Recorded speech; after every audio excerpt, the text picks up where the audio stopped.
Hola, hola, ¿cómo andan? Sean todos muy bienvenidos a una nueva entrevista acá en esta nueva sección de Running Ba, inaugurando ya segunda entrevista un poco de este ciclo. En este caso tenemos un invitado de lujo en donde vamos a descubrir cómo fue el proceso de la industria deportiva en Argentina, la incorporación de las grandes marcas al país y de cómo esto fue mejorando y modernizando al deporte hasta llegar a donde estamos al día de hoy. Un placer para mí presentar a Fabián Bakelian. ¿Cómo estás, Fabián? ¿Cómo estás? Muy bien. ¿Todo bien? Bien, bien. Bueno, Fabián, actual persona que forma parte del directorio de Visa, una empresa que está actualmente ligadísima al deporte, que trae grandes marcas, pero que también tenés una gran historia familiar ya con el deporte, gracias a Gatic y la incorporación de grandes marcas allá por el 69. Casi 68, 69, sí. ¿Querés comentarme primero un poco de vos? Sí, me acuerdo de los orígenes, ¿no? Como siempre digo, en lugar de mi mamá ponerme en un cochecito, me pusieron adentro de una zapatilla, ¿no? Porque mi padre empezó ya por los 60, principios de los 60, a desarrollar la industria del calzado en la Argentina, ¿no? Sí. Así que tengo una larga historia relacionada al mundo del deporte. Vamos a dividir esta entrevista un poco en dos partes, actualidad y pasado, porque como hablábamos un poco fuera de cámara, es lo que nos lleva, ¿no?, a lo que somos hoy. Así que si nos remontamos a tus inicios, quería saber cómo fue crecer ahí entre fábricas y entre cajas de zapatillas. Bueno, hay muy lindas historias, ¿no? Y creo, siempre digo, he sido y soy un privilegiado en poder trabajar en esta industria, ¿no? Sí. Para todos aquellos que amamos el deporte, que hicimos deporte, la verdad que es un mundo apasionante, dinámico. Y bueno, empecé muy chiquito, ¿no? Porque obviando la parte que mi padre había comenzado en la industria del calzado, desarrollando unas suelas de goma de origen italiano que se usaban en esa época en la industria del calzado. Las compañías no tenían una suela personalizada, compraban, cuando desarrollaban sus productos, a esta compañía en Italia, las famosas suelas Vibram. Tal vez ustedes que son de generaciones nuevas, mucho no han sentido, pero Vibram hoy todavía sigue siendo sinónimo de calidad. Muchas marcas del mercado del deporte, cuando quieren darle un valor agregado al producto, utilizan las suelas Vibram. Sí, tal cual. Gran marca que acompaña mucho calzado de trail. Exactamente, porque es una marca, su creador, Vitale Bramani, era un alpinista italiano que competía escalando en las montañas y él fue quien inventó las suelas Vibram, ¿no? Y a través de Vibram, mi padre llega a Alemania, porque Vibram era proveedora de Adidas, y se relaciona con Adidas, directamente en esa época con el fundador y creo quien fue el creador del calzado deportivo tal cual se lo concibe hoy, especializado para cada disciplina, que fue Adidas. Así es como, bueno, un poco tu papá Eduardo, se podría decir que trajo Adidas al país. Claro, y Adidas trajo Adidas al país, y Adidas fue un hito, fue una marca, porque a partir de Adidas se desarrolló en la Argentina un gran mercado. Sí. Claro, además, una época en la cual prácticamente no estaban las importaciones como es ahora, así que... La economía estaba cerrada, claro, lógico, pero fundamentalmente no existían las casas de deporte, lo podías contar con los dedos de una mano.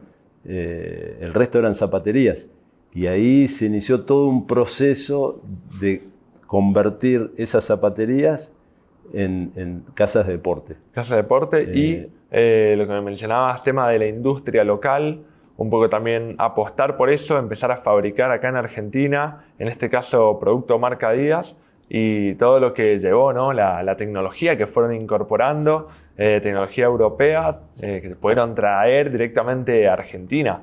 Exactamente, durante los primeros 20 años, 25 años, la economía argentina estuvo cerrada, así que mi padre, que ya llevaba la industria en la sangre, desarrolló la industria de calzado, de indumentaria a gran escala, y siempre incorporando la mejor tecnología que existiera en ese momento, por supuesto siempre con el asesoramiento de Adidas, que en esa época también Adidas tenía muchas fábricas en Europa, ¿no? Claro.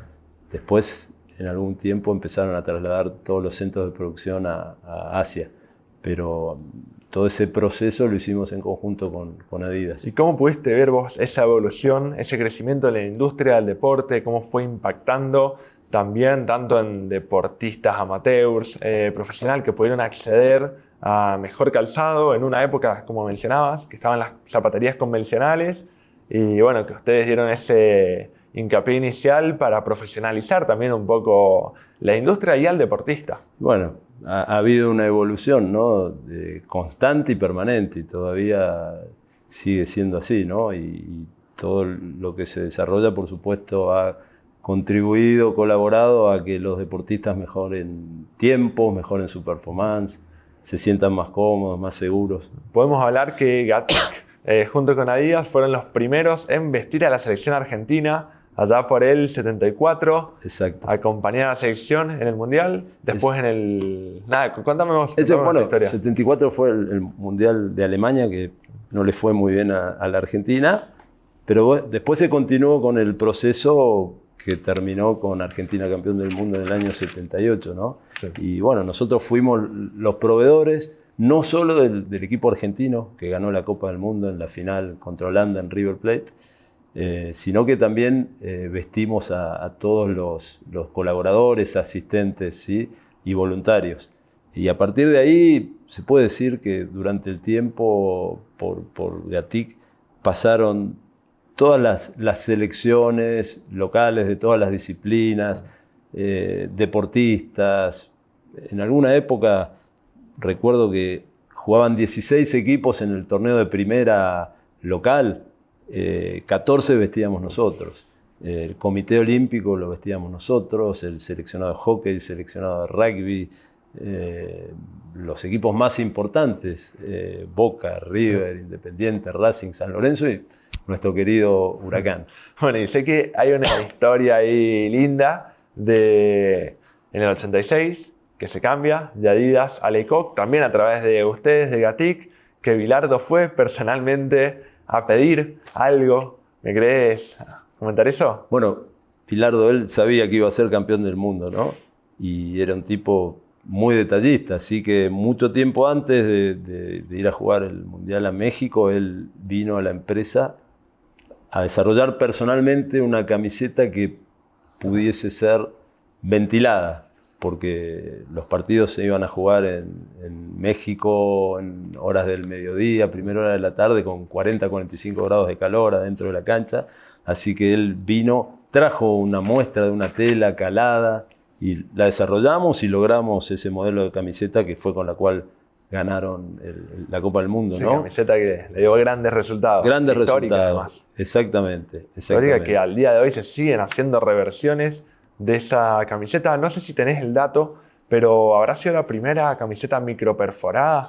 No creo. Ya en Europa había camisetas con ese material. Pero bueno, está bueno también volviendo al tema de que localmente esa camiseta se haya producido en el país y que haya sido toda una innovación también. Como, nada, es un emblema, el Diego ahí, por supuesto, la mano de los ingleses. Va a quedar en la historia siempre, ¿no? En nuestros mejores recuerdos y como decís vos, hoy lo podés ver en cualquier lado, ¿no? Sí. Pero bueno, la anécdota fue que en ese momento ellos, la camiseta y la indumentaria era Lecoq Sportif y el pantalón, que era un short negro, tenía un vivo lateral blanco que daba la vuelta y iba por el frente del pantalón. Bueno, con eso ganaron la Copa del Mundo. A la próxima Copa del Mundo, en Italia, ya AFA había vuelto a jugar con Adidas. Sí. Y también los proveedores fuimos nosotros. Y el partido inaugural lo jugaba Argentina-Camerún. Y el short que nosotros le habíamos dado era el típico short Adidas con 3 tiras, y las 2 tiras laterales se abrían y iban con un vivo por el frente del short y por la parte posterior. Y bueno, empieza el partido y nos damos cuenta que había algo raro, que ese short le faltaban las 3 tiras. Entonces, bueno, nosotros siempre mandamos a alguna persona de la empresa acompañando a la delegación y lo llamamos ahí en medio del partido. Bueno, él nos dijo que Bilardo, que tenía cábalas, había mandado, no me acuerdo en qué ciudad estaban, mandó a los utileros a buscar unas costureras para descoser esas tiras laterales y que el short quede con un solo vivo, imitando el short con el cual habían ganado la Copa del Mundo en México, ¿no? Sí, una buena anécdota del doctor. Sí. Me generó curiosidad, no sé si hubo una razón o un porqué, pero ¿por qué el cambio en el 86 de Adidas a Lecoq? ¿Ustedes tuvieron algo que ver con eso o fue una decisión de AFA? No, fue una decisión de AFA. Fue una decisión de AFA. En ese momento, bueno, la gente era curioso, ¿no? Porque Lecoq, Adidas es de origen alemán y la central siempre estuvo en Herzogenaurach, en Alemania. Sí. Comandada en ese momento, hasta el 78 estaba vivo el fundador Adi Dassler, y él había tenido una disputa con el hijo, Horst Dassler, que después, cuando muere Katy Dassler, que era la esposa de Adi, él se hace cargo de toda la compañía. Pero en ese momento, en la disputa familiar, la familia toma la decisión que Horst se vaya a Francia a manejar la subsidiaria de Adidas en Francia. Y esa subsidiaria, prácticamente, cosas de esas problemáticas familiares, era prácticamente un Adidas paralelo. Si bien la marca se manejaba desde Alemania y nuestro contrato era con Alemania, Horst empieza a incorporar una serie de marcas. Adi no estaba de acuerdo, pero bueno, era el hijo, estaban con alguna fricción personal, pero no se metía, no le decía nada. Entonces Horst empieza a incorporar marcas, que era la marca Arena, que eran productos de natación. Compra Lecoq Sportif, una marca antigua y tradicional francesa. Crean Pony junto con una persona que trabajó aquí en Argentina, uruguayo de nacimiento, Roberto Müller, y tenían como una franquicia de una marca francesa de moda que se llama Façonnable. Por ejemplo, los balones de fútbol fue un desarrollo de Horst en Francia. Entonces, nuestro contrato estaba firmado con Alemania, pero cuando íbamos a decirle, bueno, queremos desarrollar los balones, no, tenés que hablar con Horst en Francia. Una cosa un poco curiosa, pero entonces Horst en ese momento hizo una oferta superadora a la de Adidas y Adidas no quiso igualarla y por ese corto periodo se fue la AFA con Lecoq Sportif. Y me imagino que para ustedes debe haber sido un gran reto diseñar y producir las camisetas que iba a vestir la selección en el Mundial. También como empresa argentina, ¿no? Poniéndonos en contexto de que una empresa argentina como Gatic, a través de Lecoq en ese caso, haya tenido que producir la camiseta que iba a vestir la selección en un Mundial en el cual después terminó saliendo campeón. Bueno, teníamos la capacidad, como decíamos antes, teníamos la tecnología, Adidas o en este caso Lecoq Sportif aportaban el producto. En el caso de la camiseta que se usó en el Mundial de México, por supuesto que nos permitieron desarrollar con esa tela ventilada que pedía Bilardo, pero teníamos la capacidad. ¿Y qué aprendizajes considerás que te dejó todo eso, tanto lo que pudiste vivir vos como un poco las enseñanzas de tu padre, que más te quedaron marcadas y que seguís manteniendo hasta el día de hoy en tu laburo diario? Bueno, mi padre me dejó muchas enseñanzas, ¿sí? Fundamentalmente una frase que siempre tengo grabada y que es: la única materia que se aprueba con 10 es la honestidad. ¿Sí? No sos honesto 950, 980. Es 10 o nada. Sí. Así que eso es un principio fundamental que siempre hemos utilizado en nuestras vidas, ¿no? Eso fue lo que más nos dejó. Invertir en el país, generar empleo, cuidar a sus empleados, llevar una vida austera, dedicada al trabajo. Sí. Y larga historia que te lleva, bueno, a lo que estamos hoy, que me gustaría que me cuentes qué es Visa, que en este caso nos reúne, bueno, por la llegada de Under Armour, pero ¿querés resumirme un poco? Sí, bien. Visa es una empresa argentina cuyos accionistas principales son Claudio y Federico Farina, empresarios industriales de raza, amigos. Hemos compartido con Claudio, que es el padre de Federico, el deporte en el Club Pueyrredón, jugando al rugby. Y después nos perdimos en la vida y nos volvimos a reencontrar aproximadamente hace 10 años. Claudio ya era y es un industrial muy importante, de esos que trabajan en silencio, pero que invierten en el país en todo momento. Y comenzamos a desarrollar Visa al principio como una empresa productora que proveía, en el caso de Under Armour, para la producción local y la comercialización en Argentina a través de la subsidiaria en ese momento de Under Armour en Argentina. Y bueno, comenzamos a desarrollarnos en el negocio del calzado y la indumentaria deportiva hasta que Under Armour toma la decisión de retirarse del país, como algunas otras empresas, y ceder contrato de distribución. En este caso fuimos los elegidos y ahí comenzamos a desarrollar Visa como se conoce hoy, ¿no? Como un jugador importante en el mercado del deporte local. Bueno, perfecto. Y el tema Under Armour, ¿cómo fue que llegó a Visa? ¿Hace cuánto están trabajando con la marca? Bueno, como bien te comentaba, primero empezamos nuestra relación con Claudio, con Federico, en Baisur, que es la planta de confección de indumentaria que tiene el grupo en la localidad de Hurlingham, como productores. Era una planta de producción y nosotros dábamos servicios a terceros.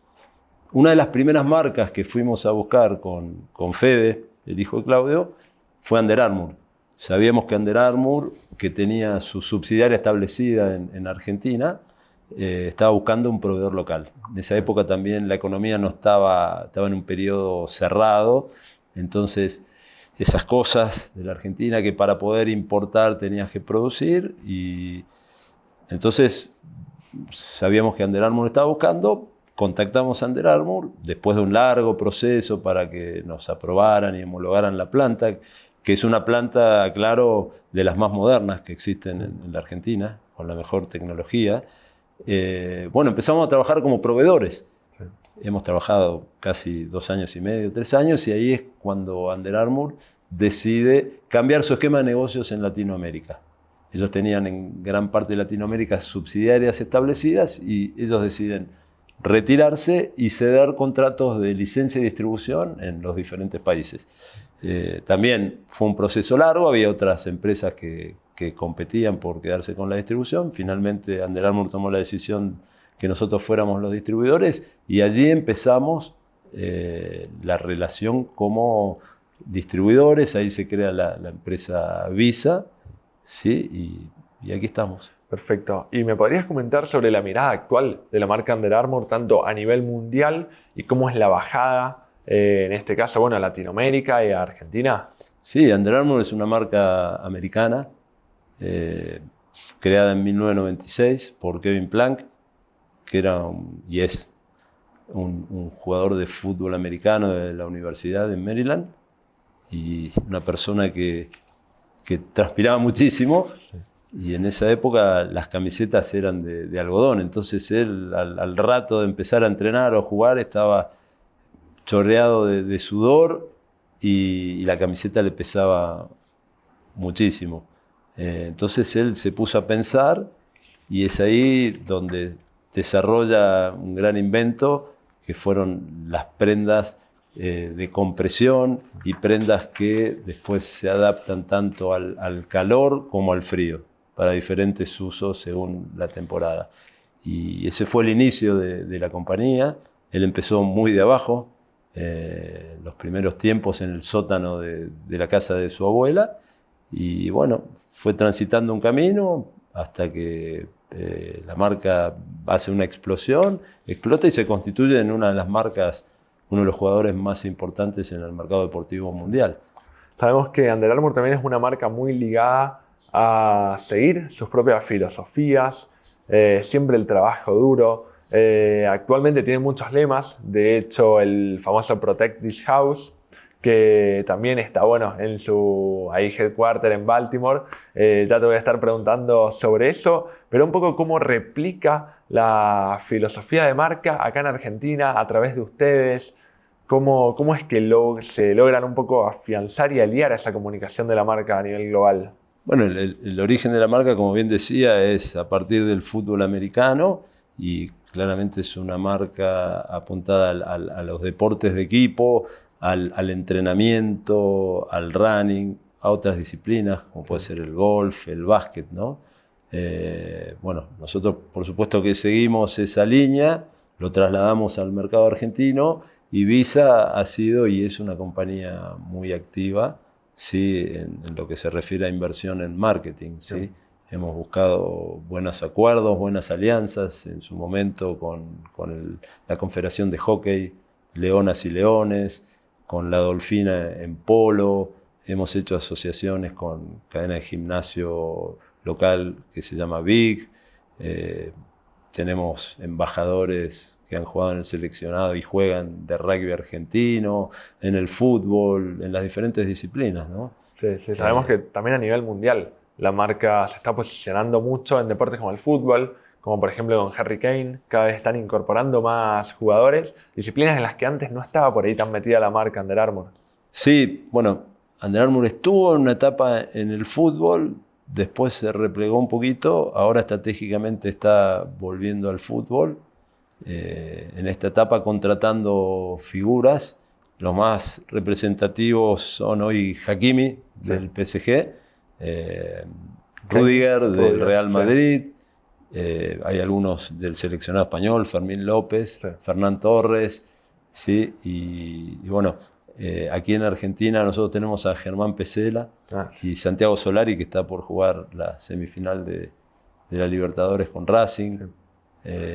En ese sentido, Visa es muy activo en construcción de marca, en comunicación, y más recientemente hemos hecho una jugada muy fuerte que en estos días se está lanzando, que es contratar a Tini Stoessel como embajadora de la marca. Bueno, a eso quería llegar. ¿Cómo fue el proceso de elegir a una persona como Tini, que por ahí no está tan ligada al deporte?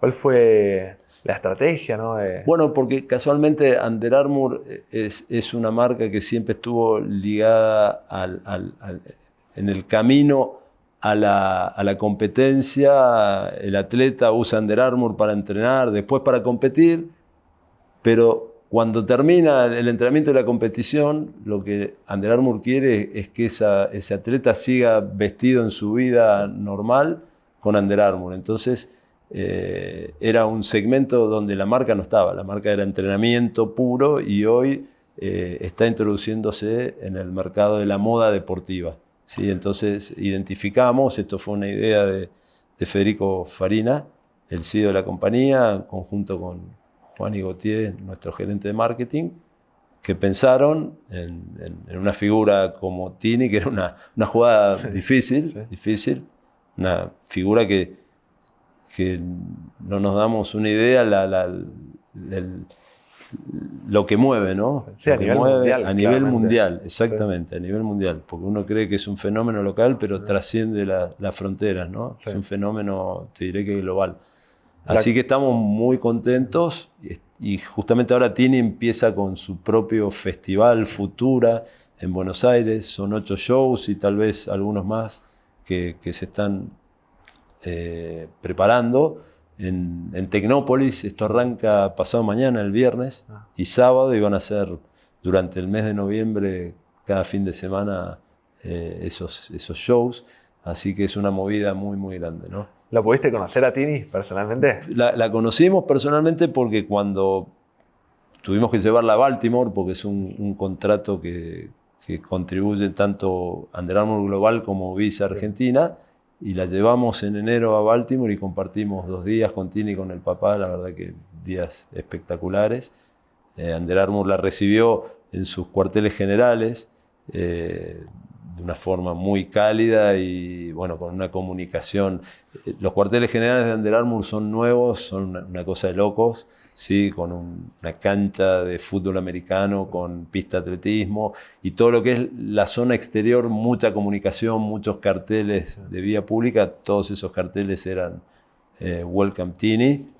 Y después adentro de las oficinas Under Armour tiene un sector que es como una especie de anfiteatro con una pared, una video wall muy interactiva, y ellos hicieron, de la misma forma que vos hiciste conmigo, una investigación de toda la vida de Tini, desde los inicios, y lo manejaron de una manera impresionante, tal es así que Tini y el papá se le caían las lágrimas, ¿no? Porque vieron toda la trayectoria de la vida desde prácticamente su nacimiento hasta que llega a ser quien es hoy, ¿no? Bueno, no quiero dejar de preguntarte sobre el cuartel general de la marca. hemos visto imágenes de las canchas de fútbol americano, pistas.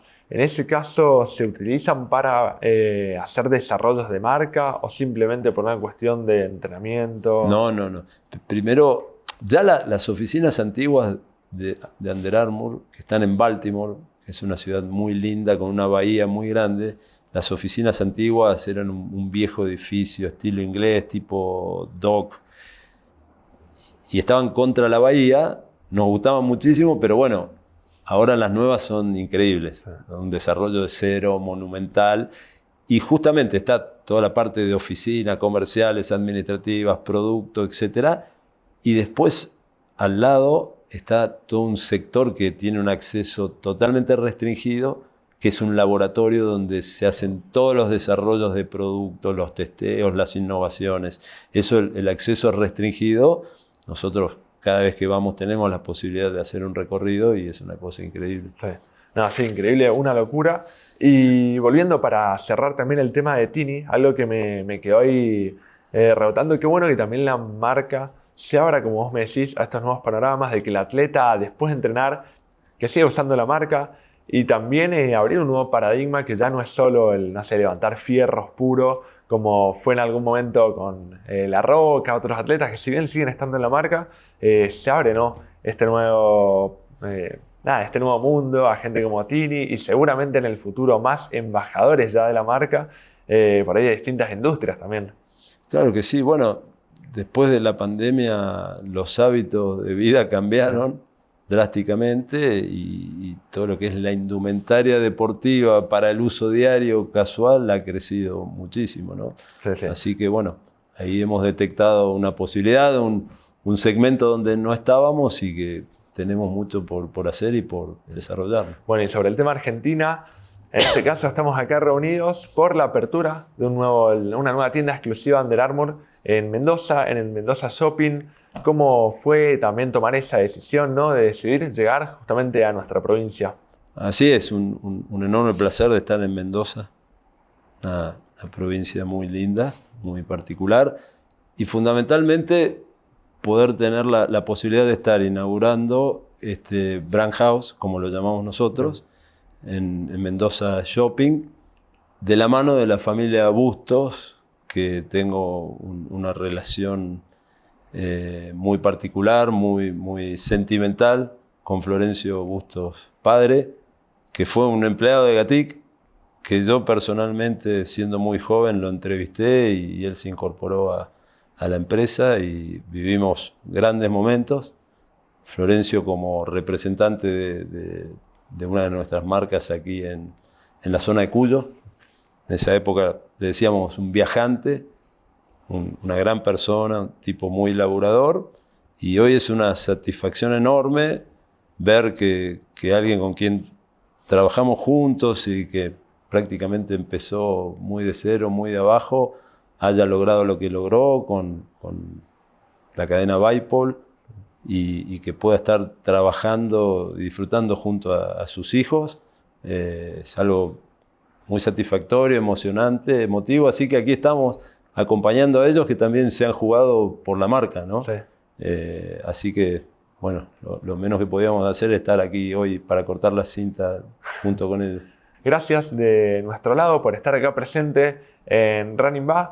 Ojalá nos sigamos viendo, sigamos haciendo acciones. Ya vamos a estar seguramente testeando zapatillas de Under Armour acá en nuestra sección de reviews. Para quienes nos sigan sabrán que también le metemos a todo este tema. Así que bueno, Fabián, muchísimas gracias. Un placer haberte escuchado y la seguimos ahí gracias en la apertura. Gracias. Abrazo grande.